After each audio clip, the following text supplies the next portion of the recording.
তো ভিউয়ার্স, চলে এলাম আবার একটা নতুন ভিডিও নিয়ে।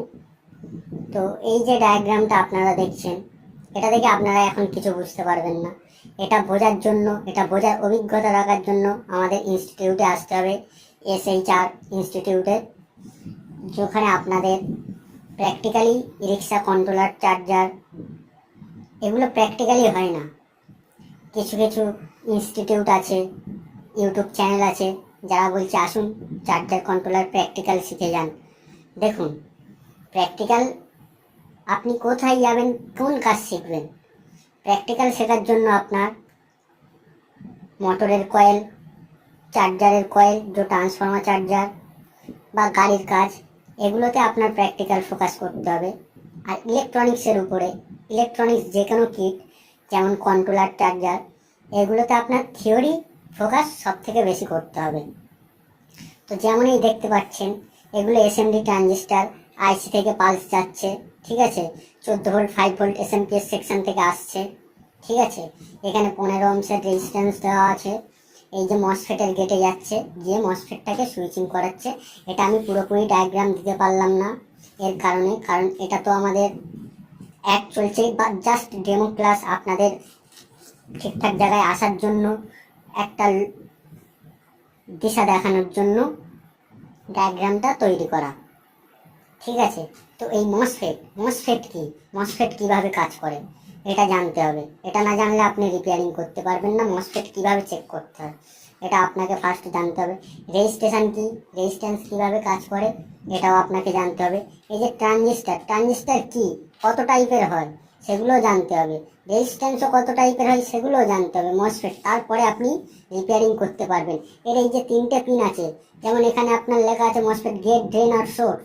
গেটটা যেমন দেখতে পাচ্ছি, এটা হচ্ছে সুইচিং পিন, এখানে সুইচ করলে এখানে আপনার কানেকশান হয় ড্রেন টু সোর্স। যেমন এগুলো ট্রানজিস্টার, এতে collector base, emitter base collector এরকম থাকে, ঠিক আছে। তো এটা কিভাবে ওয়ার্ক করছে সেটা আপনাকে জানতে হবে। এখানে কোথায় কিভাবে ভোল্টেজ চেক করব, কোথা থেকে কোথায় কত ভোল্ট আসছে। তারপরে কন্ট্রোলারটা আমাদের চলছে, আইসি থেকে কত ভোল্ট আসছে। আপনার প্র্যাকটিক্যালি হলে কি হবে, প্র্যাকটিক্যালি আপনার এইরকম মসফেট খারাপ হয়েছে, কীভাবে মসফেট চেঞ্জ করে দাও। মসফেটটা কেন খারাপ হলো সেটা আপনাকে থিওরি বুঝতে হবে। মসফেটের সঙ্গে আর কি কি খারাপ হয়েছে সেটাও আপনার চেক করতে হবে, নাহলে মসফেট উড়ে যাবে বা কন্ট্রোলার চলবে না। আপনার মসফেট লাগানোর আগে আপনার কনফার্ম হতে হবে আইসি ঠিক আছে কি না, সেটা কিভাবে চেক করব। এগুলো জানতে গেলে আমাদের ইনস্টিটিউটে আসতে হবে। ট্রানজিস্টার কিভাবে চেক করবো, আবার যদি ট্রানজিস্টার খারাপ থাকে, ঠিক আছে, ট্রানজিস্টার যদি খারাপ থাকে, আপনি যতই মসফেট লাগান, যতই রেজিস্ট্রেশন লাগান, যা কিছু লাগান, আপনার সেট অন হবে না বা মসফেট বারবার উড়ে যাবে। এগুলো আপনাকে জানতে হবে। এগুলো না জানলে আপনি কাজ করতে পারবেন না।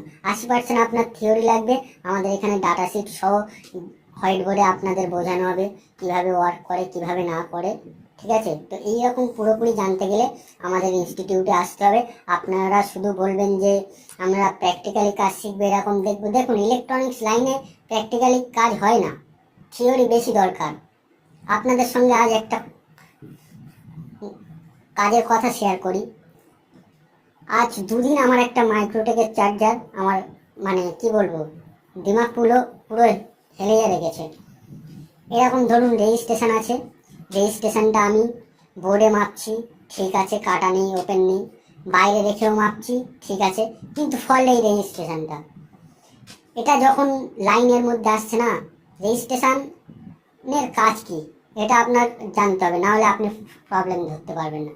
রেজিস্ট্রেশনটা কি, রেজিস্ট্যান্সের কাজ কি, এটা আপনাকে জানতে হবে।